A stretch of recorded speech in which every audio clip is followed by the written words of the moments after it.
Just to 5. You want to do it again? I can only count to 5. Let's do it again. Why? We're on 5.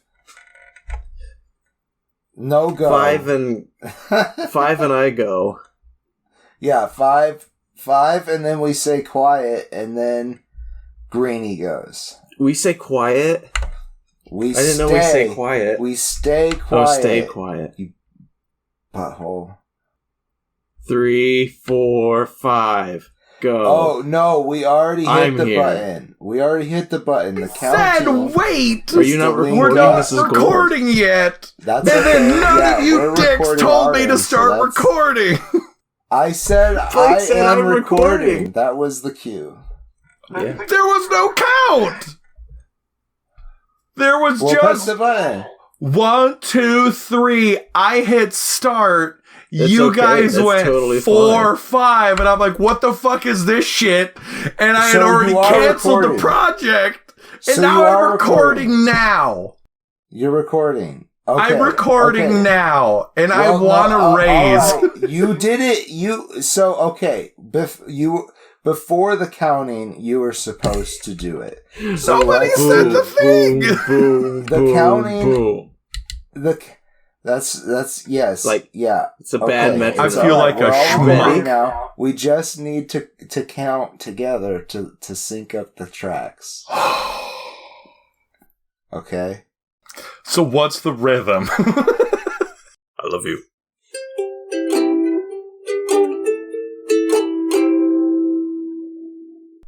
It'll work out in editing. To the couch potatoes. Why are you talking? You said you stay quiet. That's what you said. I didn't think you'd start so soon.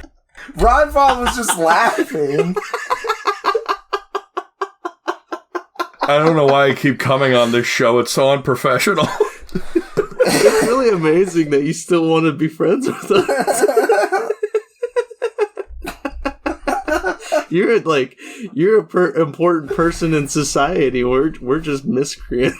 I have a 401k. I don't need this. Hey, I have a 403k. Is that right? Yeah. I have whatever I the have education. 401k, I thought yeah. you would have the educational one too. I have like $3 in crypto. Oh shit! I swear it's gonna pick up. Oh my god! Oh my goodness! You're that rich bitch. We're getting the billionaires on the show now. The show is skyrocketing. Oh yeah, it sure is. I am the Faceless Leon, and this is probably the worst opening of Green and Faceless on the Couch that we've ever done. Yeah, we forgot all routine. But it's perfect. That's okay. Beautiful. We have a guest with us. Again, we have Ragnvald the Scald. I don't know if you noticed. And of course, the Green Traveler from Gorsh. Yes, hello.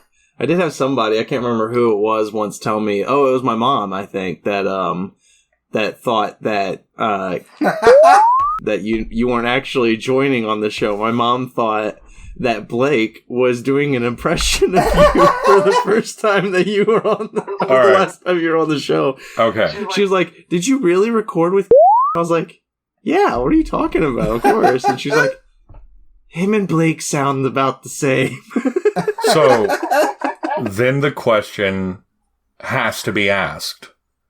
Leon, what is your impression of me? I don't even know that I necessarily have one. I want to hear it. What is your impression of me? I appreciate this because you would know my truth. Yeah. You've known me for so long. I like how my voice is just your voice, but slower. It's not only slower, but it's Blake purposefully trying to go deep. It's just like, hey, could you give an impression of me? Yeah, hold on. Yeah, hello. He's like, he knew because you're a professional voice actor. He was just like, oh, I gotta do this how Ken would like record his lines. Oh, jeez. I could barely call myself a professional. I was paid in a buffet. Arguably the best way to be paid, but yeah, I dug it. Cyber crypto. What kind of buffet? What kind of crypto buffet was it? Oh my. So, do you remember the old hibachi place just on the outside of town? The what place? The old hibachi place. Oh, yeah. Mr. Hibachi? Yeah. Yes. Yeah. Oh, I miss Mr. Hibachi. As far as I know. I still... Yeah. So, this is completely against what the show is supposed to be about, but I'm gonna yammer anyways. Do it, please. I always thought the phrase, "it tastes like chicken," was crazy until I tried frog legs. Hell yes. Oh, yeah. And they had this at Mr. Hibachi. I do not know why. It had no reason to be there. But I tried it, and I remember being flabbergasted and thinking, this doesn't just taste like chicken. This tastes like wet chicken. This is a chicken that's been in the pond for a little bit too long. Like, this thing was marinated in a cup of water. It lived there, dude, yeah. Well, didn't you just know that chicken legs are literally just dried frog legs? It's just the weirdest feeling. Yeah. So they're both just dinosaurs. What? I have had some experience with eating reptile, and for the most part, it does taste like chicken from my experience with it. So I've tried crocodile. Did you know that snake is just all neck? Until you get to its butthole. Oh god. I know at least one person who, after recording this, is going to be like, why do you keep saying butthole on this stuff? Sticking out your gear. But we're trying to appeal to the youth. But no. Does that mean Green brings up a great point. Did dinosaurs taste like chicken? Like, do chickens and lizards taste like dinosaurs? And were dinosaurs delicious? The dinosaurs that had feathers. Dinosaurs might have been The dinosaurs delicious. that had feathers, I felt like, were probably more chicken-like. I bet they all tasted pretty good. I mean, think about it. They had a fuck ton of meat on there. And I mean, the Flintstones made it look so scrump. So I know, they sure did. But, you know, they also I'm just figured saying, out how to use them as a workworforce. And that's a morally gray area. Hey, we did it to horses, too. You know, and some of those we're still doing it to cattle. The dinosaurs could also talk. The difference is they displayed many times on that show that the dinosaurs had consciences. Yeah. Not that some of those animals could speak. Some of those dinosaurs were able to look to the camera and go, "Meh, it's 11." And they were just used as a toy. It's 11. See, they got paid. I don't think they got paid. No, they didn't. They're just like, if we don't help, they eat us. All right. While doing an episode on the 2 Flintstone movies that are out there, there might even be 3 live-action Flintstones. Oh, gee. Would be excellent. I do think that we should probably talk about the Princess Bride. Besides, which is what we're here to talk about the Princess Bride. Hold on. Let me set this up. I'm the guest here. I want to bring up a fun fact about the Flintstones. Quickly, please. So, John Goodman. I think there's only 2 Flintstones because John Goodman hated making these movies so much. He literally begged the director, if you ever dare make a sequel to this, I want no part of it.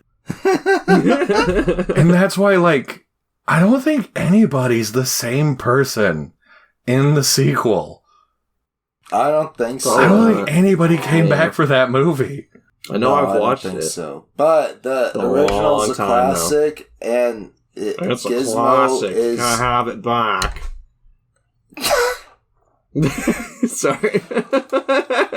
Let's talk about this. So, yes, it's my birthday recently, and I requested for my birthday that we watch The Princess Bride, because it is, I have determined after many, many years, and I am OCD, I like to make a lot of lists, and one of my big lists that I've been working on for many years is my top 20 movies. And Princess Bride has always just been working its way up the list. And now I think it's my favorite movie of all time. It's so fucking good. I've seen it literally like 20, 30 times. I love this movie. It's fucking great. Yeah. And so I asked when we visited Ragnvald up in his home residence, I asked that we all sit down and watch this. And you know what they said? Ragnvald fell asleep. I remember that. Oh. We had to split it up in two.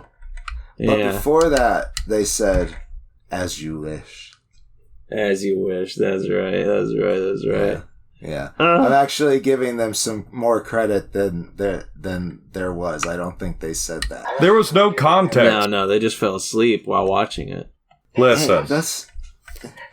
For once, I was happy and relaxed. And you're a monster for putting me on blast in front of all these people. They did it to their mom, too. I mean...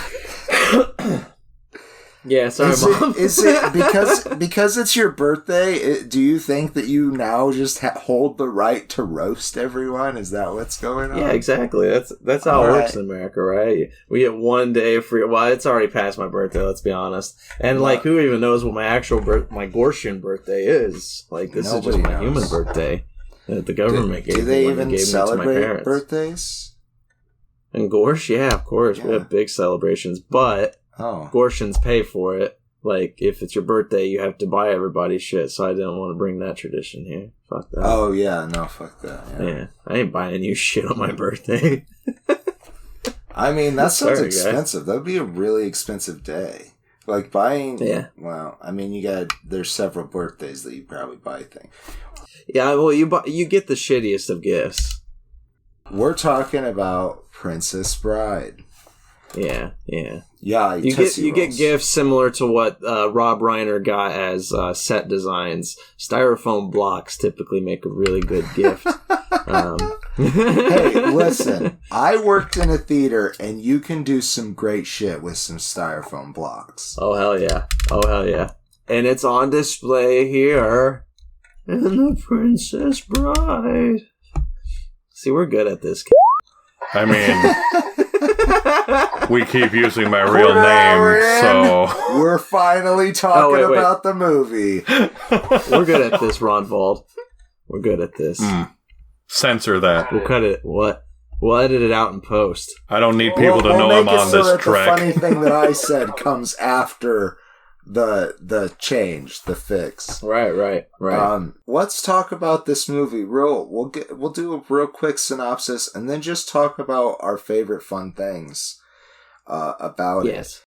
I love you. So, the bookends and interludes of this is with Fred Savage and Columbo, and they are a loving grandson and grandfather duo. Hey, thank you for finishing that. Not a couple. They're a loving grandfather. But Fred Savage is sick, and his grandfather comes over, starts reading his detective novel, and Fred Savage says, "This is really boring," and he said, "Okay, let me try this fantasy novel instead." And so, yeah, he starts reading it, and it's about this woman named Buttercup who falls in love with a young man, a farmhand on her land called Wesley, who liked to say "as you wish" as he did things for her. And then he went out to sea to become a person, I guess, and died. And then Humperdinck gets wind that Buttercup is hot and decides that he's going to marry her. But really, that's all a twisted, fucked up plot that he and his six-fingered boyfriend came up with. to start a war between their country, Florin, and Gilder, a neighboring country. And so, anyhow, to make that happen, he has Vizini.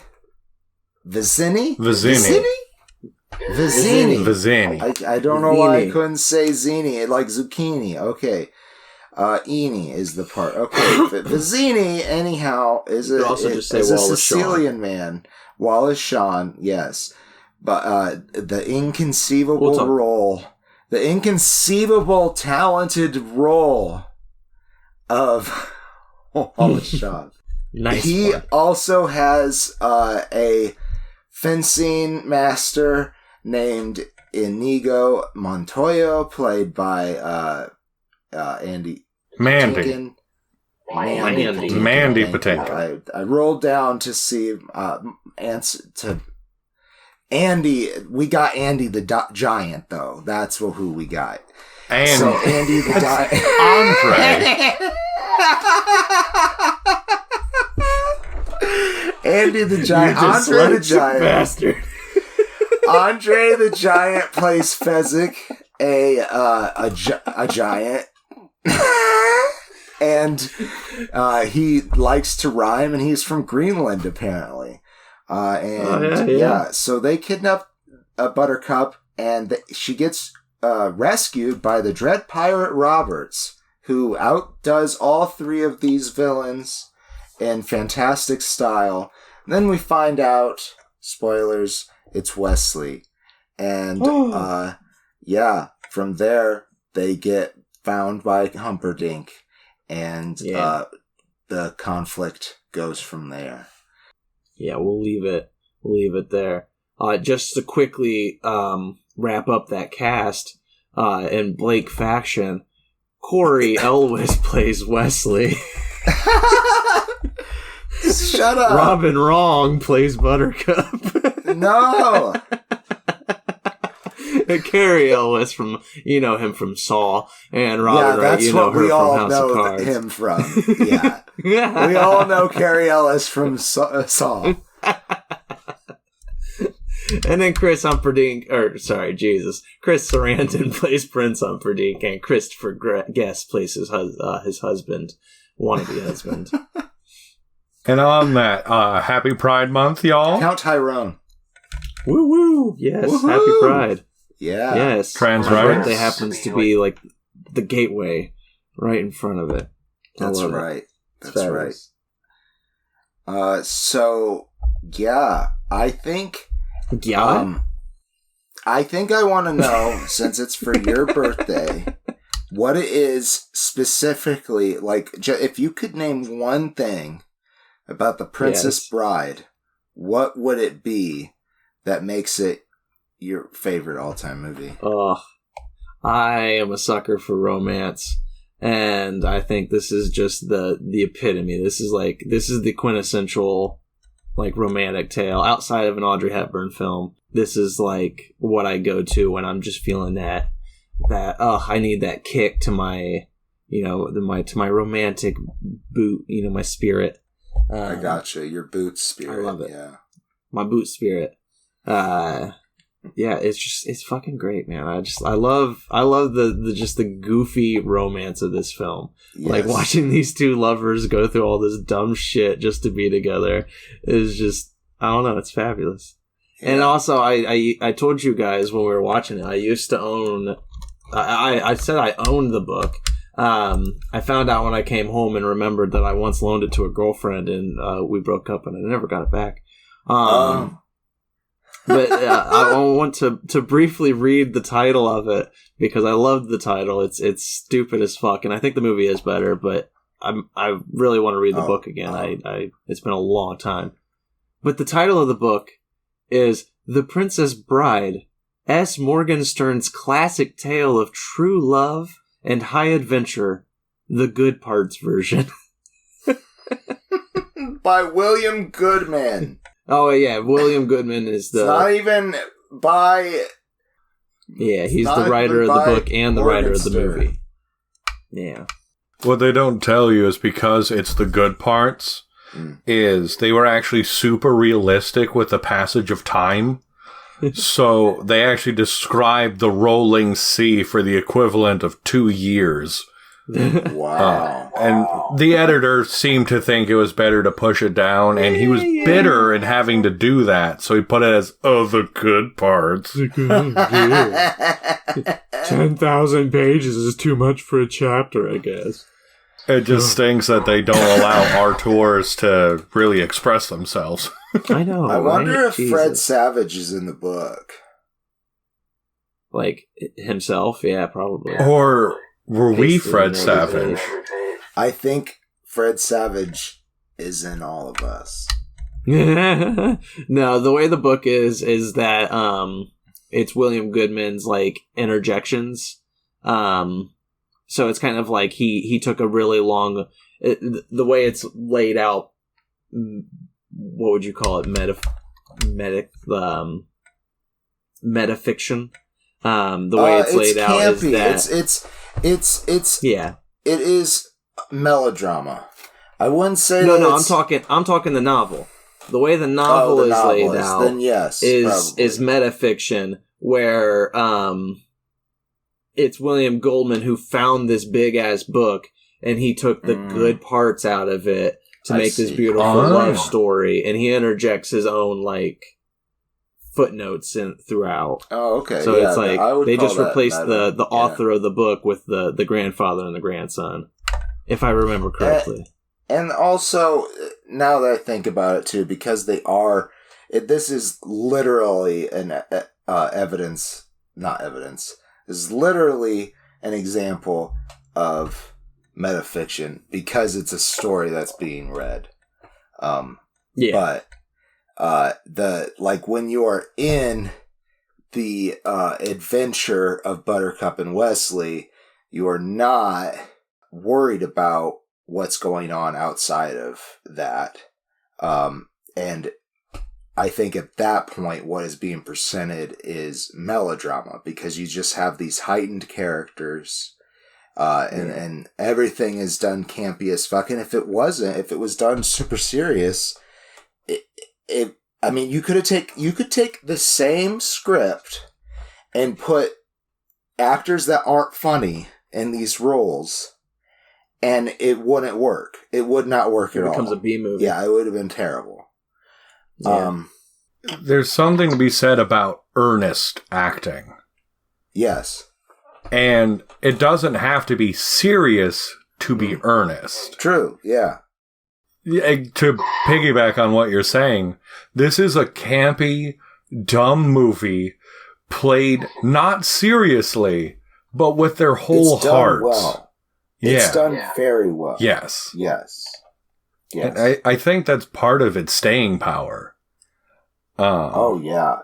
Oh, jeez. I mean, it wouldn't have become a cult classic otherwise.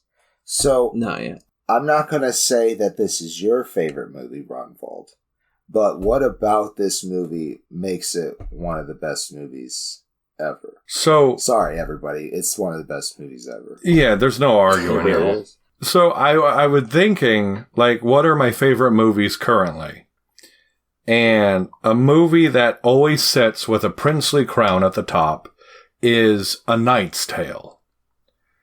And A Knight's Tale and The Princess Bride both sit up there, and I think it's for the same reason. And it's what I said earlier.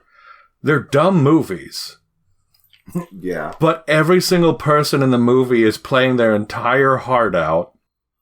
Oh, yeah. He really goes for it, that's for sure. And I'm sorry. So does, who plays Chaucer again?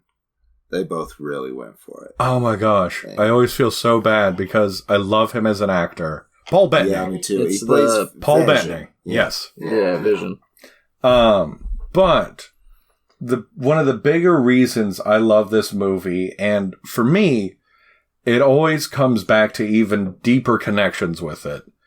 The emotional through line of some of these characters is so palpable, and if you look at it as character arcs, almost every single character gets one.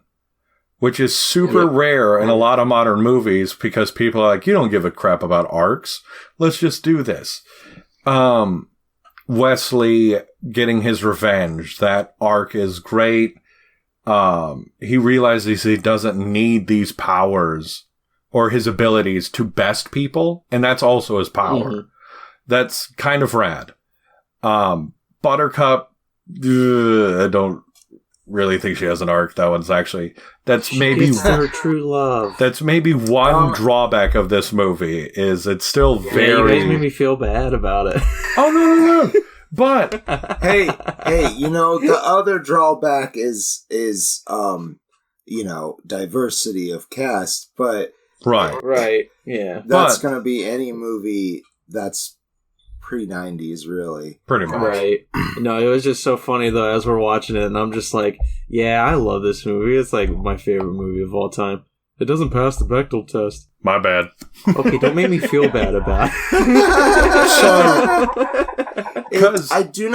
I think that there's something in this movie for everyone, though.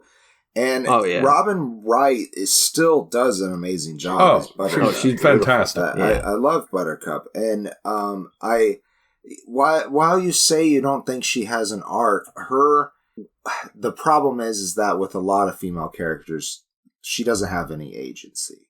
That's what the problem is. And her big agency scene is to, trigger warning y'all, is to commit suicide. Right. Because she doesn't have... herself. Well, and and this is the thing, she does have powerful agency and realizes that she has sway over Humperdinck. Yes. Whether she knows it's part of the plan or not. That. Yeah. She's like, you let Wesley go, I'll marry you. So she does have agency. I can't exactly speak poorly against that. Right.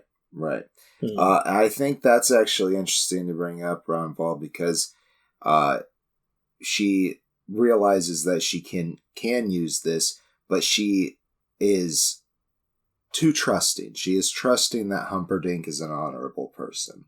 Well, and yeah. Then she, discovers that he's lying. She catches him in that lie. This, I think with her arc, they ramp up this questioning that she's doing. There's one scene where she's like, why is it taking so long to hear back from Wesley? And he's like, well, I've only have so many resources and the sea is very large, Yeah. That kind of bullshit. And so I think that there is some interesting things for Buttercup's character, but yeah, I think there could have been more. I think her attempts to escape, I will say, she does defend herself against the Dread Pirate Roberts. Right, yeah. Who, pushes him into a fucking gulch. Gorge. Yeah. I think... A valley, even. A hillock with a 70-degree angle. It was like a canyon. It's pretty fucking steep. And they do roll down that together. She rolls after him. She had the choice to not have to do that. That's true. She had agency in jumping down. There we go. No, I wanted to say about it all, is that there is one thing to remember in defense of it, which is an awful thing to say for something like this topic. But it is a story told by an old grandfather to his young son. It is it's a fantasy to introduce young boys to romance in a way that doesn't seem sappy. Yeah. It's goofy. That is fair. It does break gender norms for that reason. And yes, that is appreciated. I mean, I fucking love this movie. Honestly, I think that's another reason why I loved it as a kid, was it's like, as a young, at the time I was a young boy, but at the, even young, I knew that something was wrong there. But, this was one of my first introductions to romance, and it was like, it is a kind of a good way for a young boy who's just like, a little afraid to to watch a romantic film and be made fun of it for it. Like, there's something goofy about this film that they can watch and still be like, haha, yeah, it was a little sappy, but it was fun. I think like Savage puts it best. Is this a kissing story? And by the end of it, he's going, I don't mind the kissy parts, Grandpa. Yeah, give me a little fuel for nighttime, Dad. Disgusting. But so yeah, if I had to say, like, what's the part of the movie that I always come back to, and my appreciation of this has only deepened over the years, and the tragedy that's occurred for me is Inigo Montoya's story. Yes. Where one of the coolest lines in fiction, just one of the best, I've got you, you bastard. This is what I need to say to you. Promise me power. Promise me fame. Promise me anything I wish for. It's yours. Name anything. I want my father back, you son of a bitch. Still, goosebumps already. It's one of the greatest lines. And when you listen to Mandy Patinkin talk about it, why did that scene hit so hard is because for him, it was beating the cancer that took his father. Yeah. That's the spirit he put into that scene. And you feel that in your soul when he finishes stabbing Rugen. And it's one of the greatest scenes in fiction to me. It will never be topped, in my opinion. It's pretty great. I can wholeheartedly agree. I made a D&D character whose soul story was stolen from Inigo Montoya. And I gotta say, when we got to the end of that campaign and I was able to say my name is Raphael Anastas Magoo, you killed my father, prepare to die, it did not feel foolish. I'm sure it felt foolish to everybody else at the campaign table. But for me, I was just like, fuck yes. It's just the best. It's just so dang good. It's great. It's good. Good shit. On that end. So what's Andre's through life? Oh, so Andre, does not necessarily have an arc. You're right. He gets a type of arc. He doesn't develop. He doesn't change because his arc is realizing he never had to. Right. Oh, I like that. Or it's us realizing that Fezzik's great. Because if you see, like, the first scene with Fezzik is him getting yelled at by Vizzini. Yeah. And for doing it's like rhymes and stuff, or like the rhyme, but he's like, do you want me to put you where I found you? Unemployed in Greenland? But throughout the movie, he's getting more and more appreciated. Because if we're being honest, the movie could have been real short. And it's because of Fezzik. I didn't have to miss. He could have just killed Wesley immediately. Yeah. And it's realizing, like, right there, well, I already knew this guy wasn't a brute. He loves poetry. He's very civil. He's like the least morally gray character in the movie. That's true. Wesley is a pirate. Wesley's a pirate who literally... a highly feared pirate. Right. And also, it's a theme, though, because even Inigo Montoya has the chance to kill Wesley, but he's too much of a gentleman to just slice the rope. You know, he's just like, I'll let you climb up. Like, sure, you know? Yeah. He actually even throws him a rope, Greenie. That's true, because Vizzini did cut the rope. Now... Yeah. He's polite, and he's also like, I get to fight Dread Pirate Roberts. Yeah. That'd be kind of cool. Yeah, this is going to be a great match for me. I'm going to learn something, hopefully. If anything, I get paid more now. Yeah. So, since I asked the two of you, I'm going to Oh, you're begging us to ask you. I'm not begging you. I'm just going to tell you what what makes this movie so great to me. One of the things is just special over here. So many people that are recognizable from so many different things from our childhood. From like the late 90s, the early 90s, rather, stuff. Not like Saw, but like Robin Hood Men in Tights, perhaps. Oh, maybe, I guess.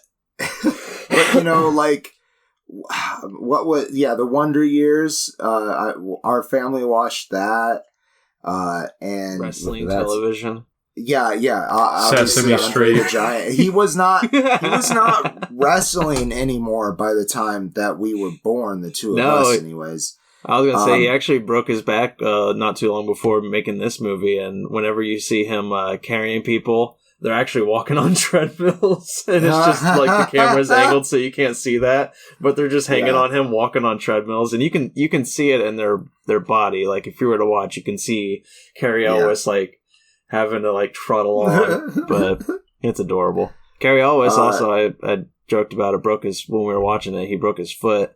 And there's a fun scene that you can notice that he's very ginger on his foot during. Yeah. And it's, I don't know. But fun. He does such a good job at the same time. He is. That unless you're told the story, you wouldn't know. So and I gotta tell it every time. Yes. Did you know that Viggo broke his foot? Yeah, no, I was gonna say, it's my foot story. Like... you know, some other characters that I obviously recognize, though. Also, just like watch so many goddamn documentaries with my dad about Andre the Giant. Like, for some reason, the Biography channel liked to rerun his biographies, probably because people watched them. Because you and your dad watched them. That's it. They're like, we cancel it, but there's these two goons out. They just keep on watching it. I don't want to ruin it for them. Learn about Andre the Giant and Abraham Lincoln. I don't know what to do. We can't cancel it and ruin their days. I turn on something else, they turn off the TV. I don't understand. So, Wallace Shawn, though. Wallace Shawn is basically a hero of mine. The man is involved in basically anything sci-fi that he wanted to put his hands on. And it's wonderful. Like, right now... He's got a recognizable voice like crazy. Oh, yeah, for sure. But right now, Sarah and I are watching Star Trek Deep Space Nine. And he is a recurring character who's a Ferengi. And the Ferengi, if you don't know, have these like big bulbous heads and huge ears with a lot of like, you know, what the stuff that your cartilage does in your ears, the folds. Sounds like you just described a penis with hairy balls. Yeah, that's not a terrible... No, it's not like that at all. But they also are very greedy.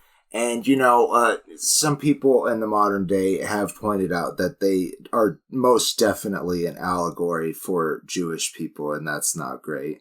But... Wow, okay. Anyhow... Whoa. It's still... Like, if you don't look at it with that lens, you know, if you weren't told that by some academic... It's funny. It's very comical. What this particular race in this fairly serious world, this race gets to be comical. He plays their spiritual leader. That's kind of like a CEO as well of like the entirety of the Ferengi Alliance, and he's called the Grand Nagus. And he's just so fucking old. And he's so funny. I just love Wallace Shawn just in general. But yeah. He's been in nearly every sci-fi that I've watched. Every sci-fi show. Long-running show. And then lastly, you know, we got one of my favorite parts of the whole goddamn movie is Miracle Max. Like Miracle Max, played by Billy Mike Crystal. Wazowski. Yeah, Mike Wazowski playing the oldest man possible, along with his wife, I think, who's just called Miracle Max's wife. No, Valerie, you're right. But Carol Kane, she's also playing as old as possible. And them together is just so fucking funny. Yeah, I died laughing every time we watched this scene. I would sometimes pop the movie in and fast forward to this scene because it was my favorite part. And, obviously, as a kid, I didn't necessarily recognize Carol Kane in her other roles, but they both have such iconic voices, and Billy Crystal is so iconic that as soon as I saw him in any other movie, I was like, that's Miracle Max. But yeah, it's a great movie. Oh, I love it. My favorite, I would say my very favorite scene is, and I don't know why, honestly, it's like the dumbest humor of the movie, but I love the ROUS scene where it's just like they're in the what's it called? The swamp. The fire swamp. Fire swamp? Yeah. The fire swamp. Yeah, they're in the fire swamp. And she's like, aren't you worried about the ROUSs? And he's like, rodents of unusual size. I don't think they exist. And then a giant rat just jumps out. I was like, wow! It's the dumbest fucking scene, but I laugh at it every fucking time. I kept on joking when we were watching it that it was portrayed by Frank Oz. Yeah. I mean, it does seem exactly like something. Yeah. I'm pretty sure Ragnvald turned over and said, was it really? Because it literally is exactly like something he would do. He nailed it. Yeah, right? Yeah. I think to play on, of course, to overanalyze it, it's one of two things that occurred that also made the ROUS scene great. They either threw a stuffed animal at him, or the man wearing the suit tackles him out of nowhere. That's what I really hope. I really hope it was B. Oh my god. Yeah. It's so stinking funny. He's trying to be so brave because he just recently saw them. Like, he saw something move and he was just like, uh-oh. So he's trying to be brave for her. He's like, I don't think they exist. We're okay. Immediately ruined. What are the odds? Okay. I think we have thoroughly talked about the show. I think we all know that we like this movie. So let's just jump straight to the ratings. Greenie, what do you think? Were we supposed to be recording? I'm just kidding.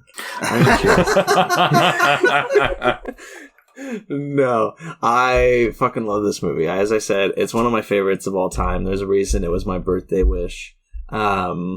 It's nice. Not only can you watch it by yourself, and enjoy it and cry when you feel really stupid and you're just like, oh, it's so sappy and I love it. And it's a good romance. But you can also just sit and watch it with your friends and be like, oh, this is so funny and stupid, right? I love it. It's so good. And then everybody cries. I don't know, yeah, exactly. It's good in all around situations. Like, it's just a feel good movie. It's got good revenge story. It's got good romance, good fucking fairy-ness. It's all great. I love it. 5 stars. Fuck yeah. So I lost you both for just a moment, which I guess inversely means that you lost me. But you love it. 5 stars. No, you were grinning weirdly at the camera, but I figured that was okay. I don't have a grin. What are you talking about?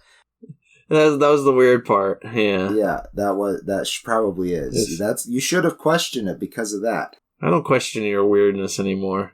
It's a face and a half movie. It doesn't get that. It does not quite get up there with The Fellowship for me, but it is just a fantastic movie, and I watched it so much in my youth, And I've watched it several times as an adult, and I tend to keep on watching it throughout my life because it's a fantastic movie. Yeah. I think not to have to compare them because there's no need to compare favorites, but what makes it better than The Fellowship is the fact that a lot of The Fellowship is practical and beautiful, but there was a lot of CGI work done to make it, good lighting and everything.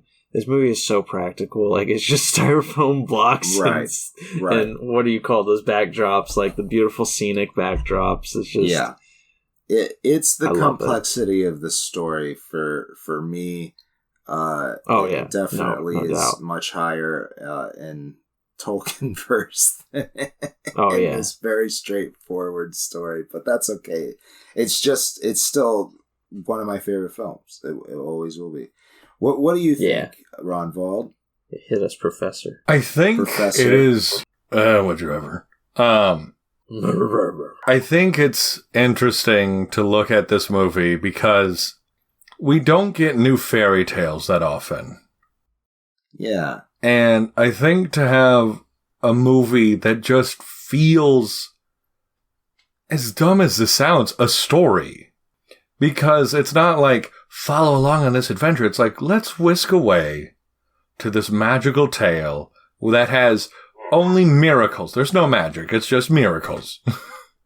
But I don't know. It's just timeless. I think the characters are relatable. Everything feels great. It's just pure fantasy escapism to me. I don't have a ranking system like you two. That's totally fine. Yeah, you don't need to have a ranking system. It real good. Good. Well, actually, professors grade shit, so, You know what? Yeah, that's right. If I'm being honest with myself, The Princess Bride probably gets an A-. Nice. Okay, it's fair. There are movies I've enjoyed more, like A Knight's Tale or, Godzilla -1. This is Spinal Tap. What? I said this is Spinal Tap. It's the only time all I could put was just a gold star. Because no letter could achieve gold it. Star. Just one big gold star. Yeah. I like that. Next to the A+. A-, I mean. It's good with a note that says, see me, and a wink.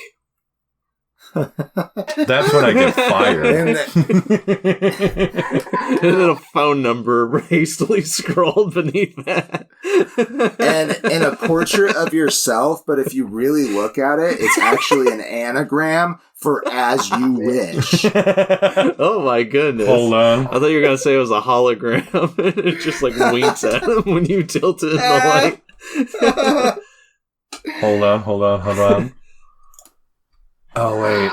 Anagrams include Shoyu, Swishy. Swishy. Wait, that's not real. Shoyu's. Swishy. That's not it. I'm gonna go around my life saying swishy now, so... Swishy. Sarah's gonna be like, can you pick up that bag? Swishy. Swishy. Swisher. Well, I think we did a show, my friends. Are we satisfied? Wait, hold on. Yeah. Uh-oh. Al House Susie. Alawussy. Alawussy. I like Alawussy. I like Alawussy. Shay Sui. Shay Wiss You. Wait. Sushi Wow Yo. Sushi Wow Yo. I am the Green Traveler from Gorsh. Sushi Wow Yo. And I am the Faceless Leon. And our guest today, if you want to say goodbye, is... Goodbye. I've been Ragnvald the Scald. All right. Wonderful show. Thanks for coming back. We love you both. Safe travels. And good Toodles. night. And I love you both. Good night. And the potatoes. And you, Mom and Dad. Do I hit pause or stop?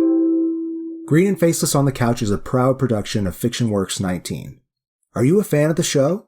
Feel free to contact us at greenandfacelessfans@gmail.com or visit our Patreon page at patreon.com/greenandfaceless. Don't forget to comment, like, and subscribe, or rate us on Apple Podcasts. Thank you so much for listening.